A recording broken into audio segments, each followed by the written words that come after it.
ngày nay nhom sao chuộtក្បាលត្រីសាម៉ុនគេហូបខ្លួនហូបសាច់អស់ទៅញោមសល់តែក្បាលកាពិតទៅក៏អត់មានសមត្ថភាពទិញអាសាច់ត្រីនឹងយកមកហូបមួយទៀតគឺខ្ញុំអត់ចូលចិត្តខ្ញុំក៏មិនដែលទិញក្បាលត្រីសាម៉ុនយកមកស្ងោរឬក៏ធ្វើម្ហូបអីដែរបើសឡំម្ជូរផាច់ត្រូវជាងស្ងោរជ្រក់ចិត្តអត់សូវឆ្ងាញ់ដែរ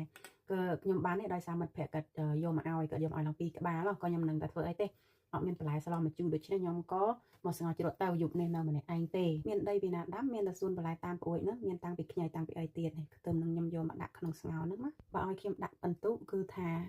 2 លើ 10ប្រហែលជាខ្ញុំអត់ចេះស្ងោរឬក៏មិនប៉ុន្តែខ្ញុំនៅតែវាមិនឆ្ងាញ់រសជាតិអាត្រីសាម៉ុនស្ងោរជ្រក់ឬឡម្ជូរវាបន្លំជូរវាក្រិនជាងតិចតែបើស្ងោរវាអត់សូវឆ្ងាញ់ទេវាចាញ់អាក្បាលត្រីផ្ទក់ត្រីសដាយត្រី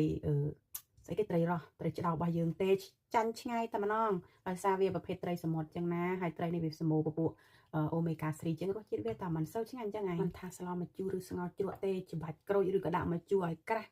ឲ្យច្រើនទៅឆ្ងាញ់ហើយកុំស្លប្រៃពេកសាបចឹងទៅបើសិនណាចង់មកល្មមយើងថែមអីទៅទួចទៅខ្ញុំខាងនេះបានប៉ុណ្ណេះឯងចុះអ្នកខាងនោះវិញ